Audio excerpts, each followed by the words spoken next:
Welcome to a new video, you guys. And I know it's kind of windy, you guys can still hear me. We're gonna be trying to paint the slip and also install it all in one day, or hopefully the next day, because we gotta let the paint cure and then just install it properly. And by far it looks like it fits.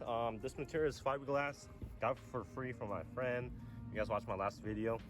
The lip, it's already been prepped. I got it sanded, I got it cleaned already, or I did all the work anyway. I already did the preparation. Now just mocking up the fitment, and it looks pretty good so far. And let's get right into painting.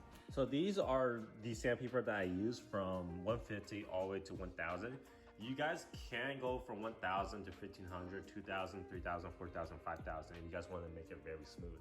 So I stopped by West Coast Paint and Supply here in San Jose.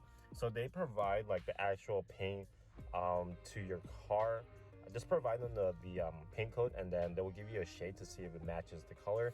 And by far it matches. And I'm getting the aerosol can because I don't need that much of a paint, and it came out a total of $59.08.